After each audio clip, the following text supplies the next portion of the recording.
Hey guys, welcome. That's Our Life podcast. I'm your host, Nazli Fredericks.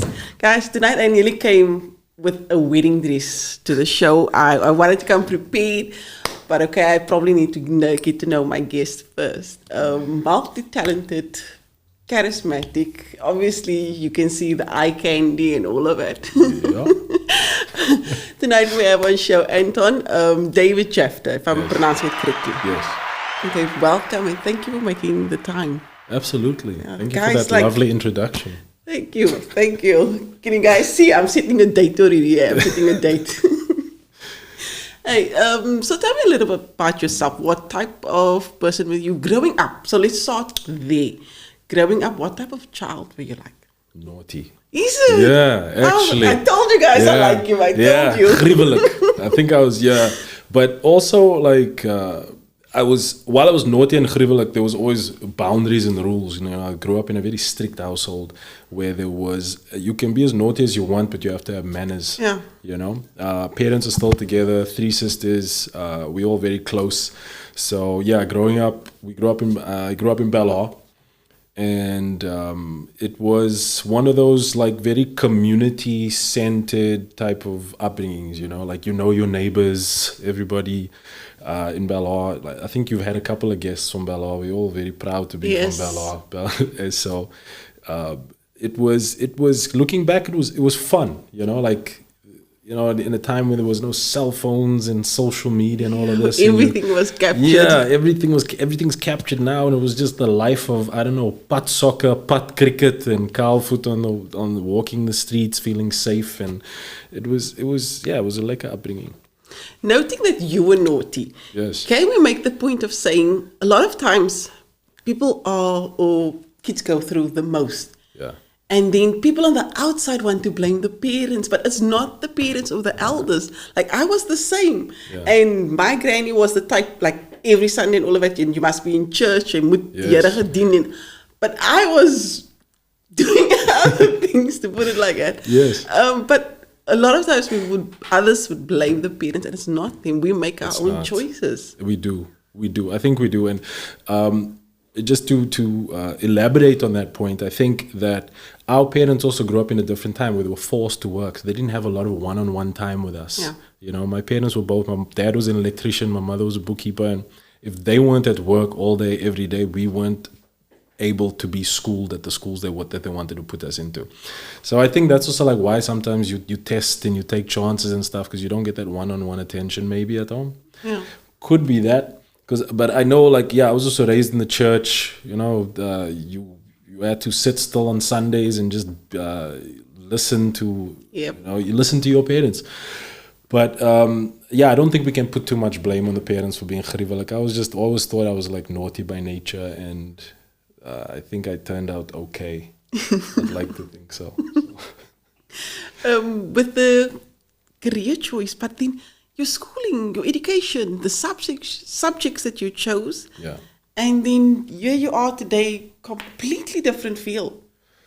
Yes, I don't think we weren't given much choice, man. That's like, you know, like I think kids that are grown that are more from, let's call it, privileged backgrounds have parents who encourage them to follow their dreams, and I think again, our parents were more raised in like what is going to be more safe and secure for my child growing up, so that they have a steady paycheck one day. So when I finished high school, even bringing up to my parents that I wanted to be an actor was not even an option. They would have looked at me as if I was crazy, because I mean, we grew up between Belhar, Elsies River, these areas where our aunts that were doing the best in our families were teachers. You don't go off and become an actor. Yes. So what I did was, after high school, I went and I did the right thing, and I registered into UWC and I studied finance. And before I pivoted and to do what I actually wanted to do. I finished the finance degree, and I went on to study half an honors degree, finance, economics, information systems. And then I one day just left, and I was like, I can't see myself doing this for the rest of my life. And I followed my passions and found myself in acting. And then even after that, it took me like 2 or 3 years to book my first thing. You know, it's not an easy career path. Really? to say the least. Yeah, it takes a while.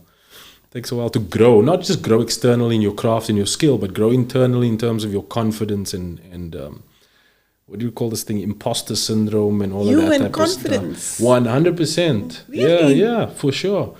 Because like, put it to you this way, like people who want to study acting, they want to go to AFDA, they want to go to the School of the Arts, UCT Drama School. These things are like 50,000, 60,000 rand a year.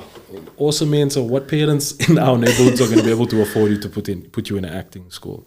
So now when you finally decide to go to acting school, you are competing against people on the Atlantic seaboard whose parents could afford to put them in acting and drama school since they were like 5, 6 years old. They've got this air about them, this confidence about them.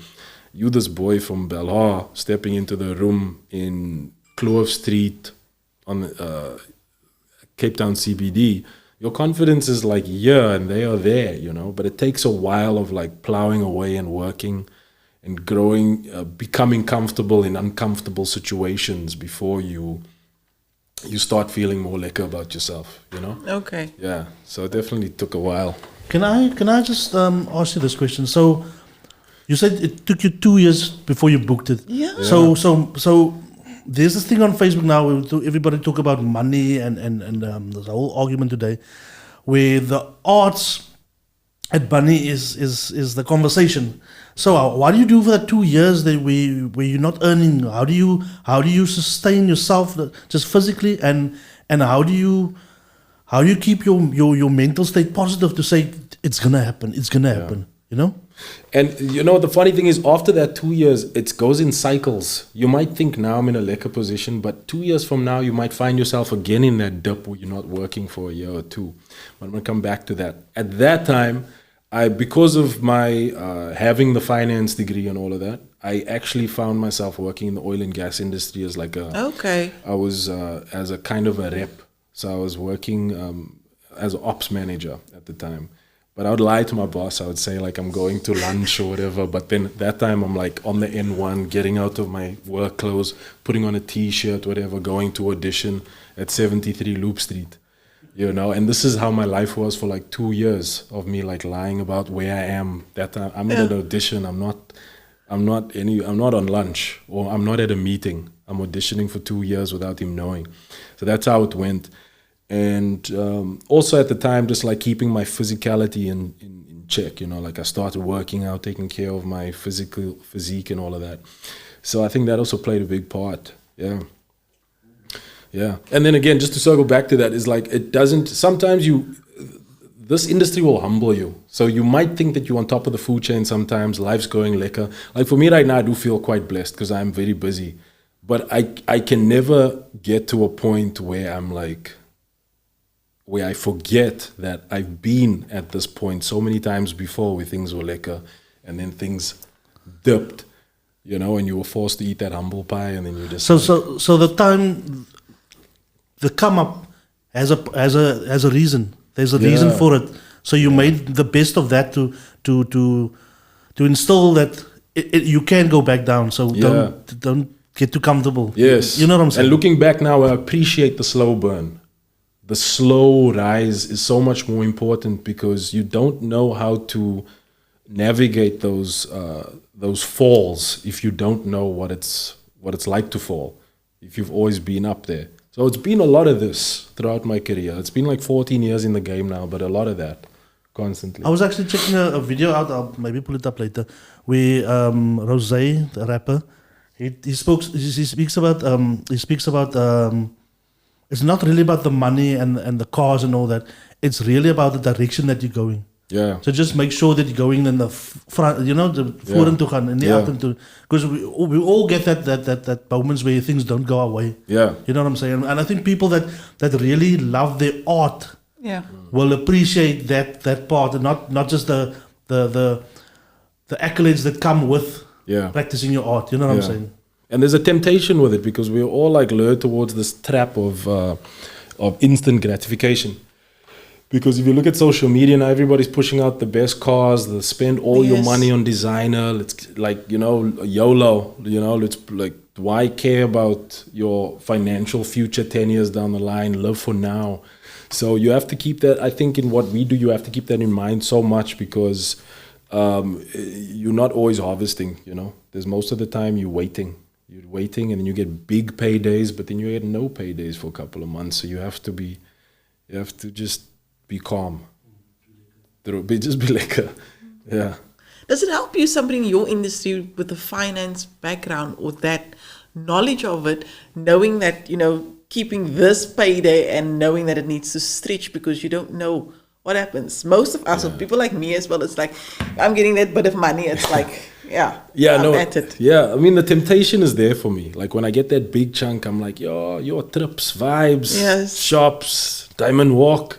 But now I think, even though I fell into that traps before, even with the finance degree, I think if anything, it taught me how to maybe be a little bit more rational. Like you get a paycheck, but you can't think with, okay, this is how much I get this every month. Yes. It's like, this is how much I get divided by 12, you know? What about the rest of the year? Yeah. You know, and then you start building and you start thinking more about investing and things like that. And I think that's where my mind is at now. It's like investing. Okay. Yeah. With all the different career paths or the different directions that you have, what is the passion? Is it just the acting? Because you're doing everything else. The MC, entrepreneur, all of that. Yeah. Even the podcasting right now. I've always been, I like challenges. Okay. And I like doing the most. You know, I get irritated and I get very antsy if I'm not doing enough. So this winter things were slow and I learned how to DJ. I know you've been a DJ in Anton for I don't know how many years now. Yeah, exactly. 93. Yeah. Start 93. Damn. That was before the World Cup, 95 World Cup. But like I started this year, I was like, let me pick up a new skill. Let me learn how to DJ, and I learned how to DJ. Over the last 3 years, I've become an entrepreneur. So, you know, just in trading and things like that. And even when I was living in Los Angeles, I was, besides acting, I was doing so much more. You know, I was whatever I could do to keep busy, I will do. So I think the passion for me is more about being busy, you know, and finding challenges to overcome. Yeah. Okay. We have Ryan Bell, Anton, really. What was it like to live and work in LA? What's up, Ryan? It was hectic. It was intense. I think I'm a very I can be quite a head in the air type of person. Okay. So I didn't really go there with like a structured plan of this is what I'm gonna do. Maybe I'd encourage someone that does do it to do it that way, more structured. I can just show up somewhere and like figure things out, like just go with the flow. But it was challenging because I think I'd left here at the time where I was doing kind of okay in the South African industry in 2013. I was the face of, can I say brands on here? Yes. Yeah, I was the face of Outsurance for like 3 years. Yeah, a lot of people commented on my post regarding that. Yes. Is it? Yeah, I used to do all the Outsurance commercials, campaigns for 3 years. At the time, I'd done like Homeland, Dominion, Jamila and Aladdin. I was doing a traveling theater show. So I kind of, in the South African market, I felt like things were really taking off and popping. And I thought that if I was to go to LA, I was going to go with that like level of confidence. But it's like you go there and nobody really knows who you are. So it's literally like a fresh start when you get to LA because nobody cares what you did back home. It's like, what can you do here now? So I quickly had to humble myself and take day jobs to survive. I actually while I was there, my first job was working in a warehouse downtown LA, packing boxes for Amazon in LA while I was auditioning. Okay. And then I was driving trucks through the snow through to Nevada and Reno, selling jewelry in all these Costco's. And then I served tables at a restaurant called Chin Chin for a while. And then I served tables at a restaurant called Pump, owned by Lisa Vanderpump from Beverly Hills Housewife. Yes. That vibe. And then I was Bart Simpson's executive PA for 2 years. I lived on her estate. Nancy Cartwright, the voice of Bart Simpson. I took care of like her whole life for 2 years, lived on her estate. Wow. Yeah. and I was still auditioning. I was still from every hotel I could get. I was like putting a camera up, blah blah blah. Yeah. And I did book some things in between, but for the most part, it was like about survival and like just living there and things like that. Yeah. Yeah. With the what is it, voiceover work? Do you change your voice or what? Or is it just the normal? And how would you describe your voice? How do people describe voices? If there's a certain ad out there or there's a requirement, how are you describing a voice? Your voice specifically? My voice. Yeah. My voice, I always say, like, I kind of found my own voice. Okay. You know, because everybody's like, but you don't sound like you're from here. I'm like, nah, I'm from here. Believe me, I'm from here. But I've had to like, unfortunately, and maybe fortunately, I've had to like code. Yeah. You know, like we have to do that thing in this industry. When I was sounding too colored, I wasn't booking enough. Yes. When I was sounding too white, it's like, but why you sound white? You colored, and they want to bring you back this side. So I think for us as brown people, colored people in this country, I've always had to like, where do I fit in? Well, like at the time, was I like gonna always play the gangster roles that they were calling me up for, Yeah. or am I going to now be the coconut boy who speaks like with a her everywhere it goes? And then I had to like kind of find somewhere nicely in between that I can play both when needed. And then to this day, it still kind of confuses people. And now maybe the fact that I've lived abroad kind of like, oh, okay, that makes sense because you've lived in LA for like 6-7 years and that's what's happened to your accent. But I think it started happening before that already.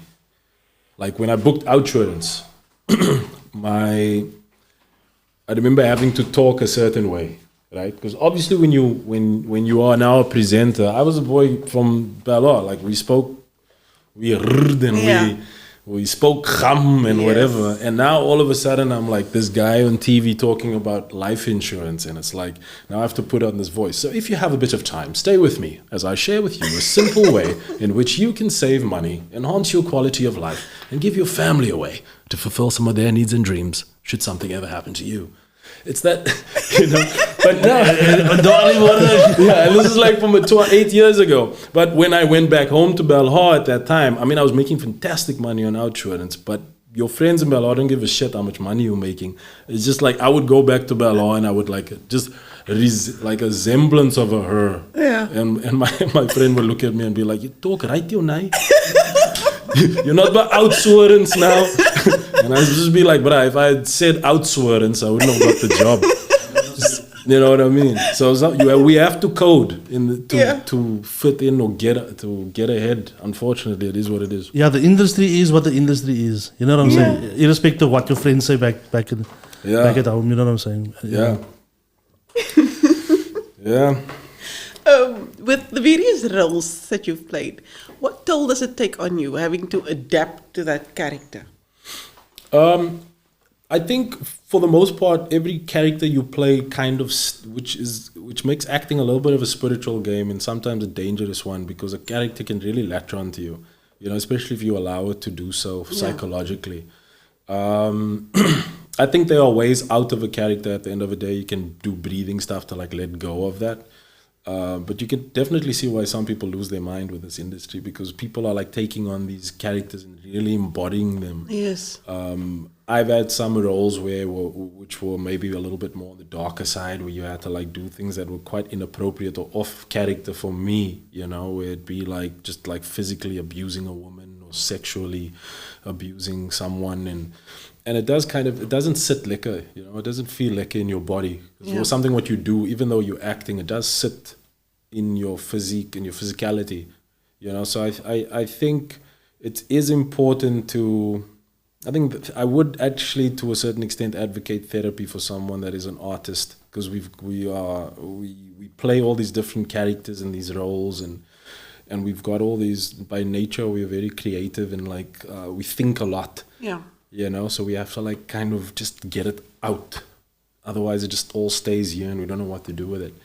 So I think I've done an okay job with getting rid of past characters because I move like, okay, what's next? Let's go. Okay.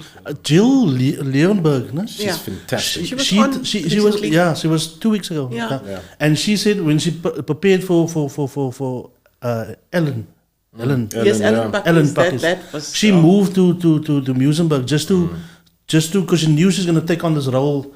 And I asked her, how did she get rid of it? And she said, just dancing and just doing things.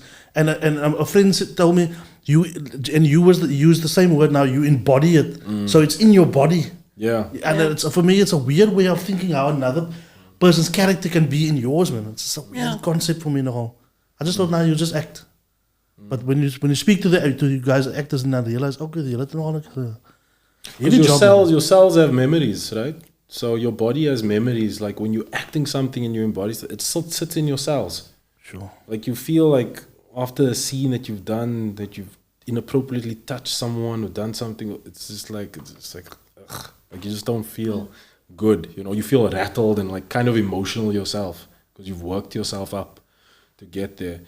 And Joel is one of the best actors in this country. Just wanted to say that. Yes.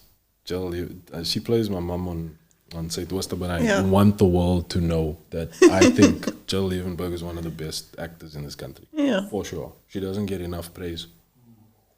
Something that I personally want to know, how does it work in terms of your script and remembering it? Is it something that you need to know everything by hand, or is it like piece by piece where you can go back, get this again, and then recite, or how would that work? That's why I have so much respect for the theatre performers, because there's nothing about going back and getting sticky. Yeah. It's like when you get there, you're in front of a live audience and you need to know those chunks and pages off by heart. We're lucky with film, because I've heard someone say once that theatre is like the audience taking from you, and film is theater you giving to the audience, and I think with film the audience is taking from you. Okay. It's like that small little changes.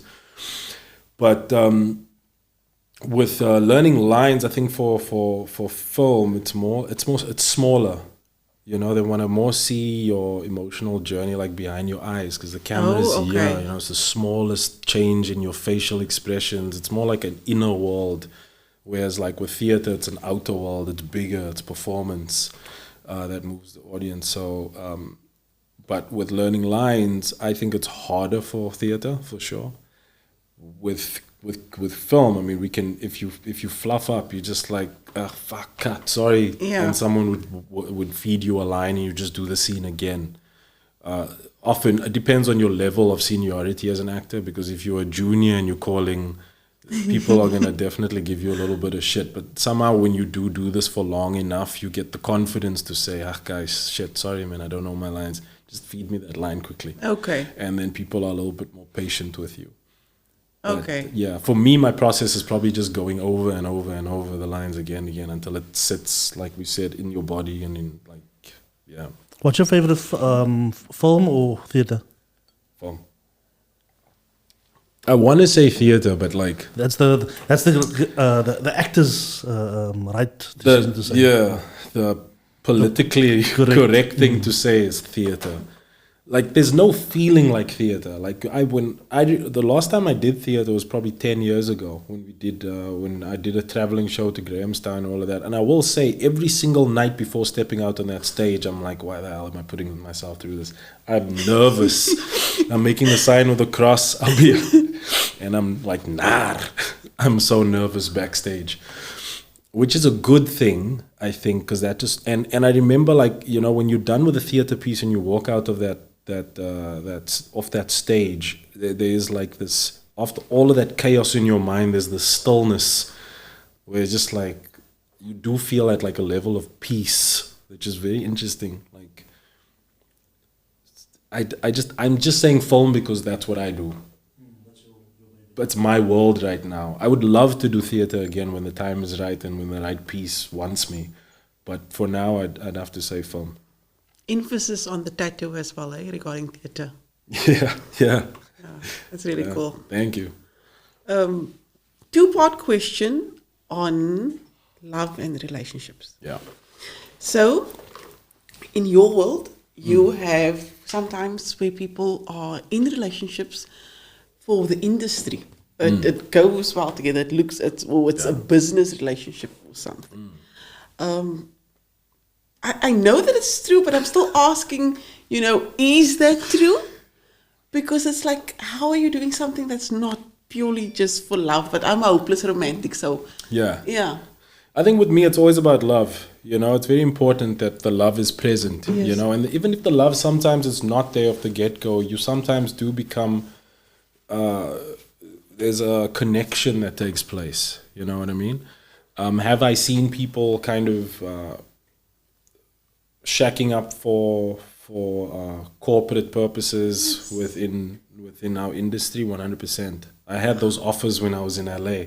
Like, Anton, let's just lie. Let's just say that we're together and we've got this family and I've got this brand endorsement that I can get us. And it's in LA, man. They don't. We a different internet. And these people are they're big, they're in the influencer space, yes. Because they understand the corporate value of numbers and what it looks like.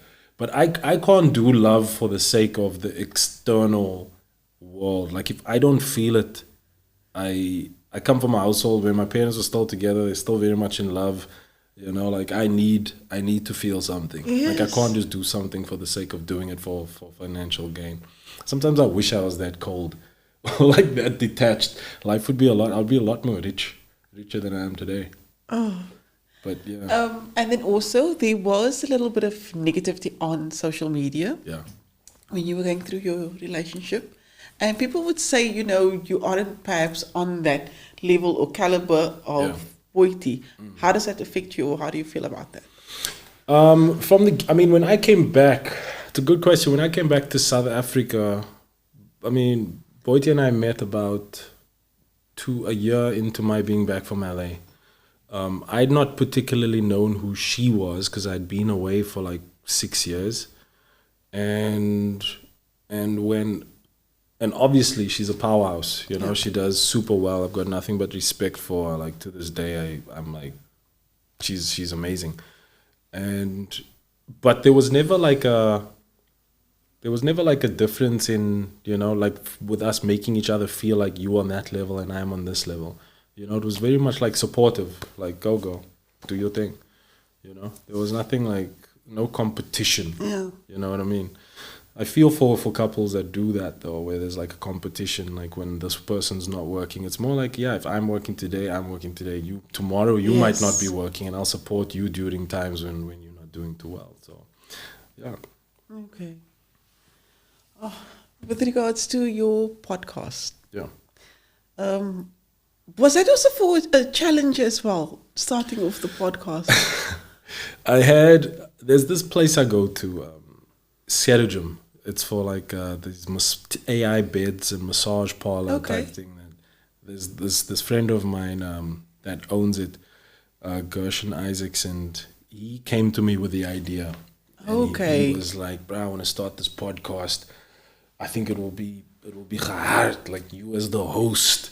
I spoke to Theodore Yankees. He's already also he wants to direct. He's in. So then we just we met and I think we our first episode we interviewed Theodore. The next one we interviewed Oscar.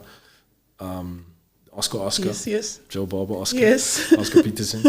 And we just have a lekker time doing it, It's all boys from our necks of the woods, we all from the hood. So we just have a lekker time doing it, So it's definitely a little bit of a challenge. I've never been a podcast host before, but it's fun. Yeah, it is definitely. Yeah. With regards to, I'm thinking now of the article that was on Uber. We were noting Siving Casey. Yes. And I'm thinking also of that same in terms of the physical challenges and what he puts his body through. It's amazing. And even with the whole stripping and all of that, that takes power. Yeah. Where do you see yourself in terms of physique and what you want to achieve with your body? First, my hats off to Siv because he's like a dude that's he's never drank, he's never smoked. You know what I mean? I've definitely been a little bit more balanced than that. Yeah. I'm a balanced guy. I enjoy having fun. I like having braais with my family, meeting up with friends, having drinks and stuff like that. But I think I know when to turn it on when I need to turn it on. Like if there's a project coming up or if I have something to focus for, like in the weeks, I focus. Like I'm in gym 5-6 days a week. But on the weekends I care, you know, and when I care I go hard also. So it's like it's work hard, play hard for me. Sometimes I do need a job lined up to force me into focus mode. Okay. You know, I sometimes I do need that because if nothing's lined up, I can like kind of keep myself at like a reasonably decent aesthetic. But if I have something lined up, I know that I'll push myself throughout. Yeah. Okay. Yeah. In terms of the brands, you a lot associated with all the brands and things. Is there ever where you need to constantly be in line? I feel like people live sometimes a different life because they want the direction of being associated with brands and wanting, you know, what comes with it. And then they have to constantly be in line. Like you can't just naturally just be yourself or say the wrong thing. And especially in the era that we are right now with social media where every moment is captured. How are you about that? Or are you just normally also just this perfectly put in place everything, never says a wrong word or something? No, I think I've always been like kind of naturally cautious about my words, and I think for me, economy of words is better than just like verbal diarrhea, you know, like just talking shit. So I just like, I would rather like say nothing than say something for the sake of saying something. But I think when you talk about brands, I think I'm happy that these brands or where I'm at now with the brand work has kind of come at this time of my life because I'm more like secure with myself. I know myself more. So if a brand is going to, I guess, veer away into something that I don't particularly align with, then I'll stand with who I am, you know. But I don't think no given brand is like kind of changing my career. Yeah, and I'm taking the money.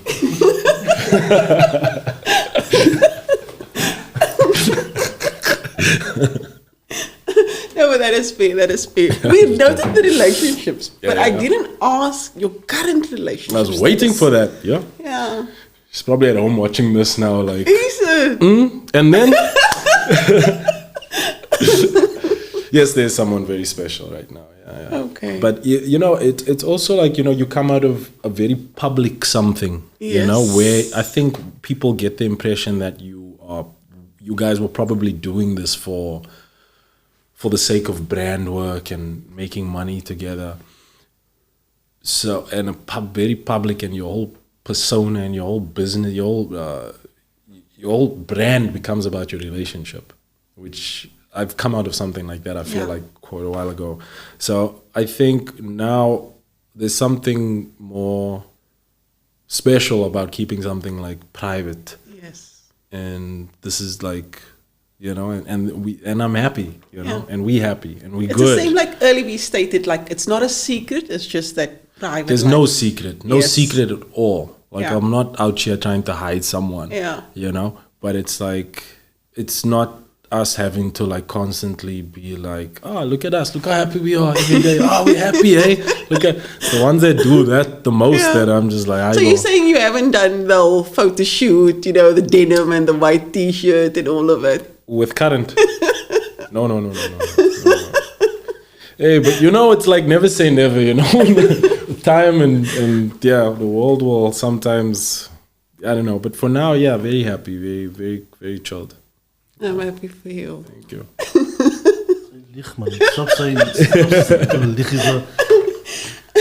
Have there ever been instances where the public will take that character of yours like to heart? Characters that I play? Yes. Oh, 100%. Is it? Yeah. Have you ever had that publicly happen to you or anything? People would just like make comments.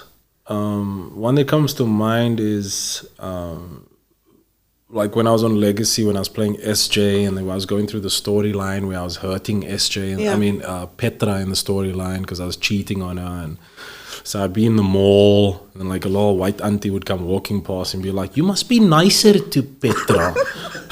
You must be nicer to her, man." And I'm like, "Yo, auntie, it's script." but okay.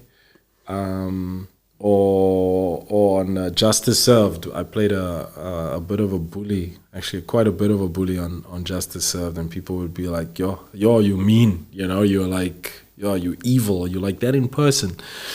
But I think the stories that I've heard is more like secondhand stories of what other people have gone through. Like Jill, for example, has gone through a lot worse. Yeah, especially with the Ellen Pakis one. With the Ellen Pakis one, yes. She's gone through worse. I know friends of mine that have been slapped in the streets. When Jill was going through that story, I think with Farah, with AB taking a second wife, I remember like people in a community in Kensington were bringing her like, I think cake to her door or cookies to her door to tell her it's okay, like we've been through this also. You know what I mean? So sometimes people can't detach reality from soap, from TV. It's interesting. I get it. A lot of times it's like, I know reality, I understand that, but with certain movies it's like you take it to heart. I think it was the one with Matrimony. Yeah. It's like 10 years later or something, and you still don't forgive that. Neslie, but it's Hey? So het plaas nou series gevat and that was scripted. Sometimes. But also means is ook so, man. Like I mean, growing up, I remember like our aunties used to like watch TV and be like, "Kijk achter jou!" Yeah. Because they just shout at the TV, and like I think that's just how we are. We do take things like. So it's no hard feelings. I just laugh when someone. Look how we feel about Brooke Logan. Yeah, exactly. Brooke Squirt Logan. What are the goals? What is it that you still want to achieve out there? I think in terms of entertainment, I feel like I've not even scratched the surface of it. I mean, like I said, I'm blessed now. I'm busy.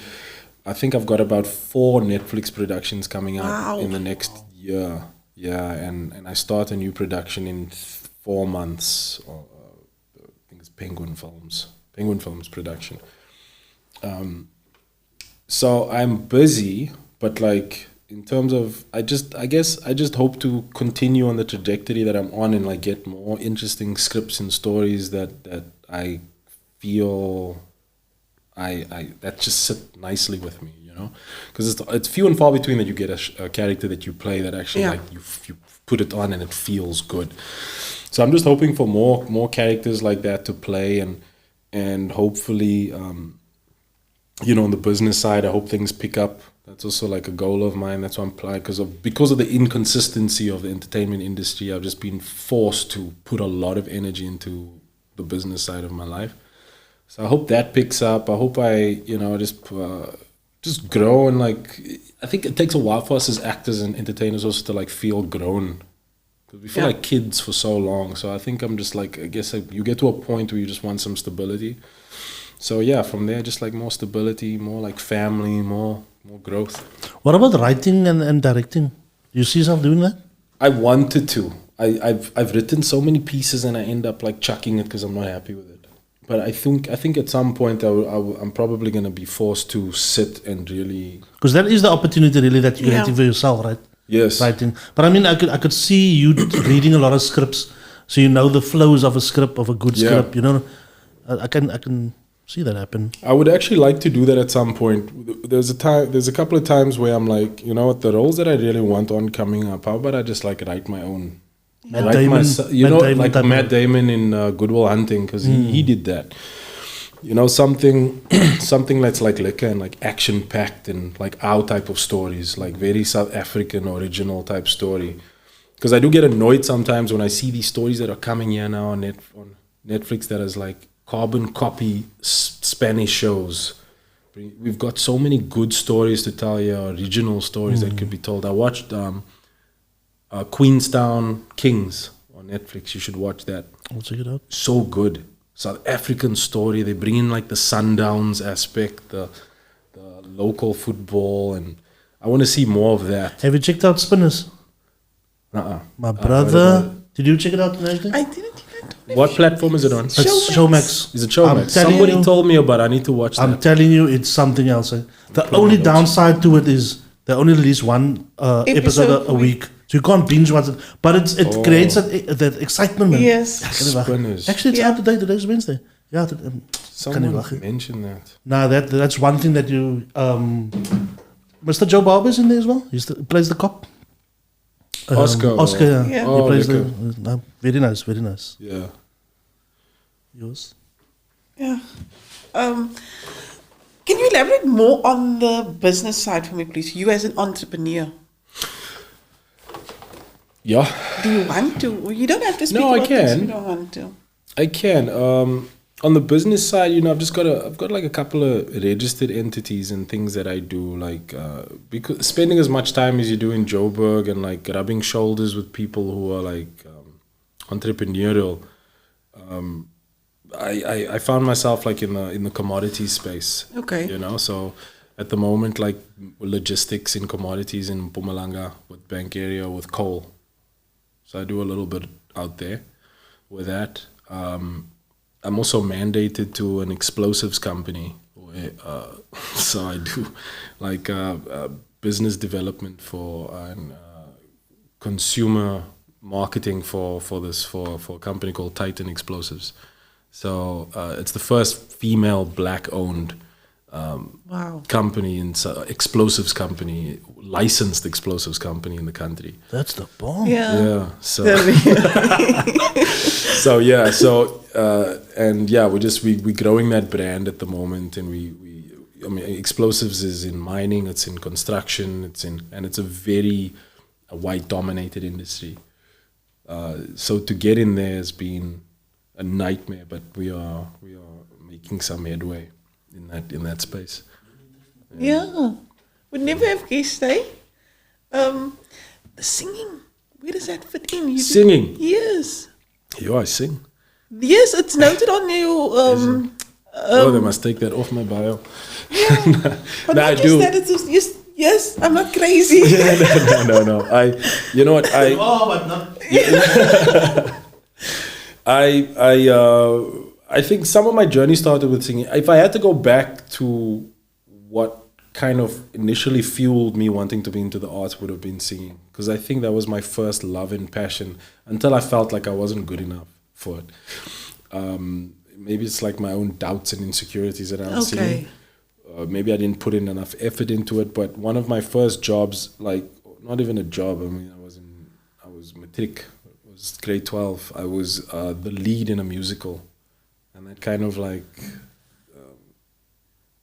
maybe lit a bit of a fire under me to want to like take the singing a little bit more seriously. And from then I sang, and when people would just ask me like sing at my wedding or like do this, so then I would. But I haven't really been doing much with it.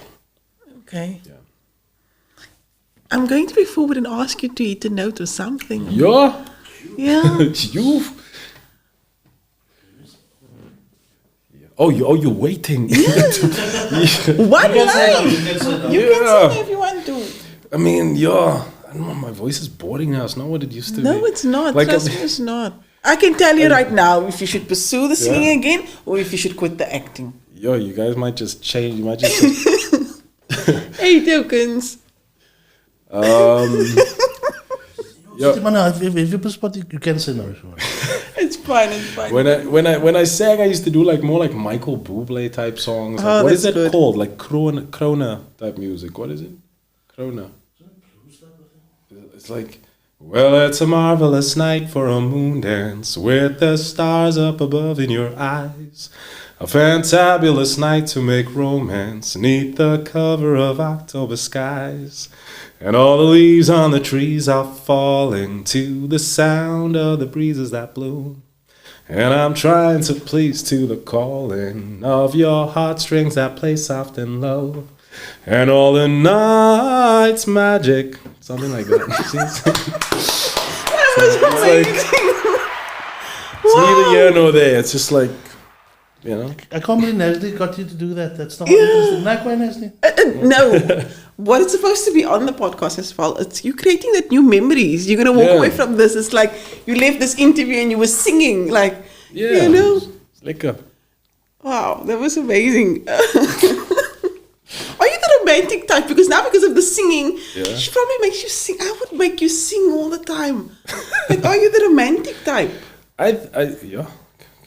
Can we put her on the line? Let's call her quickly. You can. I'm not gonna say no. Yeah. Am I? I think I can be. I think I can be quite romantic. I can be quite intense, I think, in a relationship sometimes, where it's like, I like quality time, you know, and doing things for who I'm with, you know, as much as they'd allow me to do. So if that is romantic, then maybe I am a little bit, yeah. So noting being previously naughty and all of that, were you the toxic type as well?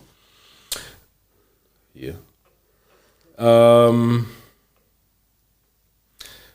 There were moments, I think, of being the toxic type for sure. Definitely a bit red flaggy, whereby I think I would try it on to like kind of be like the bad boy. And I've definitely been like the bad boy in certain areas where like non-committal, you know, like I just didn't want anything. I wanted to be alone. But I think I'd like to think I have like a big conscience, and I can only do it for so long before I start feeling bad about the shit that I'm doing. Okay. You know what I mean? So I think we've all got the ability to be toxic if we allow ourselves to go there, if we just like kind of shut off a certain, because you can just shut your emotions off and just be like this. I'm not gonna allow it to affect me. I'm just gonna go on autopilot and hurt people or just do whatever I want. But I don't. Yeah, I think being a toxic personality for me, I don't think it's sustainable for me personally. Some people they do it, and I'm like, wow, like you know what I mean. Like I'm shook that you can just be that emotionally turned off. But yeah, I don't think no. Okay. Yeah. The support structure in your life. Do you have that? Do you have that? Few people in your life, or is it just all over the place? What I'm trying to say is like, I strongly feel like on my own personal journey right now, I feel like, you know, at every time it shows like having that right type of people in your life, it helps you with the growth and everything else. And it's like that validation of leaving the wrong type of elements or friends or whatever the case may be. I used to think that I have friends, and I do have friends all over the world. Like there's very few countries that I can like go to and not have like a couch to sleep on, for example. Okay. But I think the darkest moments, or like the times when I was like at the bottom of the barrel in life, always showed me who were my core people. And it's always going to be like probably my mother first, right on top. And just my family. Like to this day, I think it's my family. My mom and dad, my 3 sisters. And I think as you get older, you start like psychologically making a list of who you wanted on your dining room table for the Last Supper type vibe. And I think it's that those people who would come to mind is your core support structure. And my core support structure is definitely my family. Yeah. What was it like growing up with 3 sisters? Fun. Really? I mean, I always wanted a brother, okay. You know, but I think that's why I rebelled so much growing up, because like I was friends with all the boys down every street in Belhar.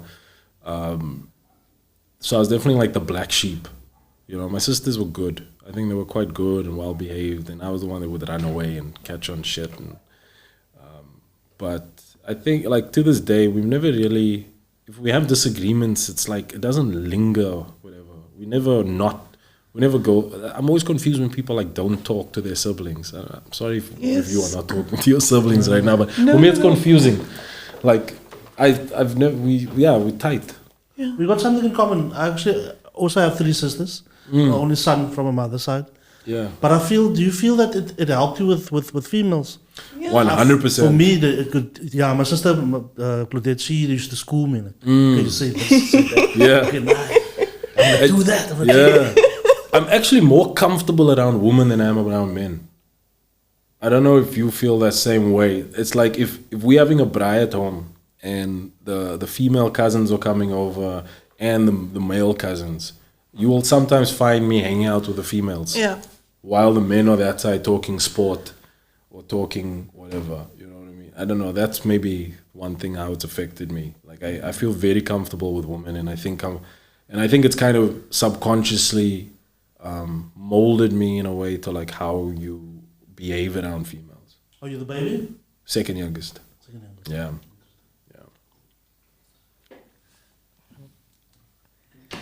I want to know what is your... No, we're going to end over that. Sorry, I want to end over that with this message out there. I know. But I also want to know, like, just what is your message to the world? Let's do... No. Yeah. Give me in terms of somebody that wants to pursue this career. Or specifically the acting. For me, it's always been about like no plan B. And then all of a sudden you do realize that you need a couple of plan Bs while you do this thing. Like we live in an economy now where you can't just do one thing. You can't rely on just one thing. You have to try and do as many things as you can. I would say like I used to take myself so too seriously I used to think like each scene I do on camera is like I'm changing the world. It's not that deep. You know what I mean? Because we get so emotionally invested in this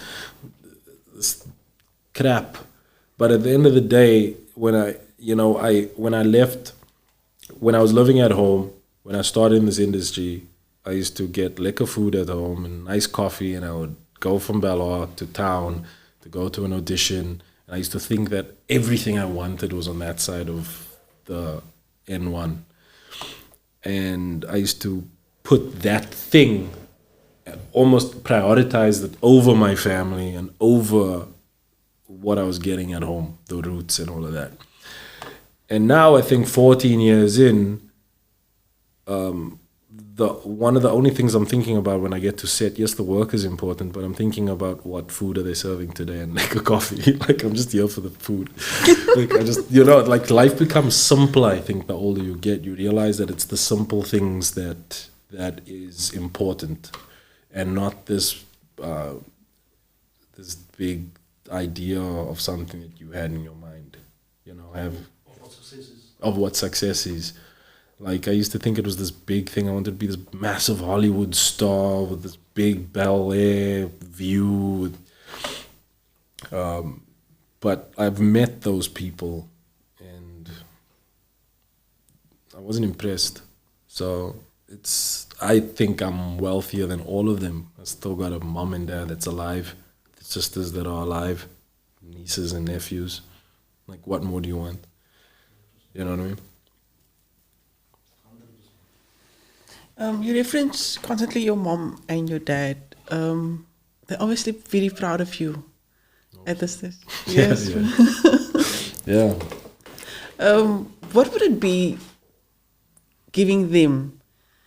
Like we as kids, it's like they've given us everything, they've provided and all of that. And, one day it's like their dream, if I have obtained all of this and I have all of this, like what I would do for my parents or my dad was, and it's buying the house and all of those types of things. What would it be? What would you want to give for them? I think from my point of view, I think my natural instinct is to go to like the material. You want to get them a new house, you want to get them a car, and you want to get them that, which you probably would when you can, and I definitely would. But I think what they want more than anything is time. If I was listening to this podcast the other day where this billionaire was saying success to him is when, as an adult, your child wants to hang out with you because they don't think you're an asshole. So I think that's what you want as a parent also. If you've done a good job with your kids, I think they want to hang out with, they want to spend more time with you. And I think that's all my parents probably want is, we've got a camping trip coming up now on the 15th of December where we're just all going away as a family. So I think that's what they want now. They're in that stage of their life. They just want quality time. Just hang out with us. They're not thinking, what can you do for me? What can you just be, just sit, eat. Do you regularly do the camping thing? Do I? Regularly with the camping thing. I'm not like an avid type. like outdoorsy like set up my own camp. I'm like more of a glamping type. I won't lie. Yes. Yeah. But like I did Afri-camps recently. That's cool. Clean beds. You get in. They have the wood there. It's safe inside. You can lock a tent door. But if I must, I will do the like hardcore outdoor camping. But like I'm definitely more glamping vibes. Yeah, I can tell. No judgment to anything. Are you the type that knows how to change a tire? Yes. Oh, okay. Yeah. It's gonna. Yeah. No, but his hands is really nice. Eh? I've been. Yeah. I can change a tire if I must. Did you see the poster? Yes. You can see that. You saw the poster, right? No, I didn't. What poster? Oh, the poster. I saw the poster. Yeah. Yeah. I opted with a picture of you with clothing on. Is it? Yeah. I feel so objectified. But do you? Do you in real life? No. Really? What? Being objectified. Do I feel objectified? Yes. You enjoy it, eh? It's not even like I'm just flat on it. It's like it's at a point now, I think, where I think about it a little bit more more from I analyze it a little bit more. Like, why are you asking me? Like, I used to hate initially in this industry. It was like just for the sake of it, take your top off. Yeah. Anton, we got a call from producers at so and so. They want you to have your top off most of the scene. Like, why? You know, because then you quickly become that character. Now, for the rest of my life, I have to be the guy that takes top off. Like, they stop taking you seriously as somebody who can actually hold an emotional storyline. Because you are like, you're just abs and just torso and chest. We aren't complaining. You know, but, thank you. But like at some point, you just, I guess, just, I ask more questions now. It's like, Anton, we want to, why? How does this serve the scene? The character. How does it serve the character? Yeah. Yeah, you can't just, he's like trying to save someone's life and like, you're trying to like distract from that with a topless man doing it. Like, yeah, it needs to make sense. Yeah. I'm not too sure if we booked you via an agent or it was you directly with Ryan contacted you. Oh, Ryan is one of my oldest friends, probably my best friend, Brett's cousin. So he contacted me directly, yeah. Okay, but do you have an agent? I do. Okay. Yeah. You seem like more, the reason why I'm noting it is because you seem like more the type that would be doing everything yourself and more hands-on and all of that. I would, but like sometimes with the legal side of things, it's better to have the agent because they take care of the paperwork and all of that. So I've got an agent in Cape Town, Joburg, London. I've got an agent there, IAM, and then I just let go of my one in LA now because I haven't been there in a long time. Wow, I assume most people just had like one agent. Yeah, I wish it was like that. It makes life more simple, but they're more like, depends on what city and what province. Yeah. Have you dealt with anything where somebody would get you on a technicality in terms of not perhaps knowing or reading the fine print or anything like that? You know where they actually screw us over a bit in this country is when in the commercial world. Okay. Because they would do a commercial with you. I actually just was in a little bit of a dispute recently with a company and I won. But it was like, I had like a bit of a legal battle between South Africa and a company in New York. I'm not going to say the company's name, they're huge. Yeah. But I won that because I'd done a commercial for them in 2013. And my lawyer found that they were still using the commercial like on different platforms around the world. And I wasn't being paid from 2014, 2015, every single year since. So that's, I think, how they can get you. Okay. So there's a lot of, I think, someone did the math. I think there's like $500 billion worth of outstanding usage to artists. And that happened to me a few times where I'd like be in Amsterdam and it's like a commercial that I did 2 years ago and I'm still at the gas station in like being played, like it's still playing. Spaar, minerale water. What the fuck am I still doing in Amsterdam? Well, like, my cousin would be like in a bathroom in New Zealand and they're like taking a picture of me. There's just no way of you knowing that they're playing. Yeah, you don't know. But these people owe you money. Yeah. Oh. Kids. Do I want? Yes. I'm assuming you No. don't have any to do. I don't have. Yeah, okay. Yeah. I was very up until this year. I wasn't sure, but I've become this year. I feel like it's been like a return to self type of year, a return to roots, return to family, and I'm starting to see the value in procreation and having a family of your own. So I went from not knowing or not wanting to I would love to. I would feel blessed if I had kids. Yeah, that would be fun. Yeah. You would have good-looking kids. Thank you. Thank you. I hope so. Yeah. Thank you so much for being here tonight, for making the time. We wish you all the best for all your future ventures and all the Netflix and everything else. Thank you. Just once again, just briefly, a short message to the world. What is that statement that you want to leave people with in remembering you? Not that you're going anywhere or anything like that. Yeah. But you get what I'm trying to say. Is it like a word of encouragement, or is it like? Yes, you can do that as well. I think for me, it's just like I've been at the lowest of lows and I've been at the highest of highs, and I would just say, throughout both opposite ends of the spectrum, try and meet yourself in the middle and just stay calm and just keep showing up. I think for me, it's the hardest thing to move when you're feeling stuck and nothing is going your way. But do whatever you do, just move, day at a time, one foot ahead of the next, and keep showing up. That's what I will say. I think that's what I've had to do for myself. So, That's awesome. yeah. Thank you so much for your time today. Thank you very much. Thank you. Everybody else out there, please continue to like, follow, share.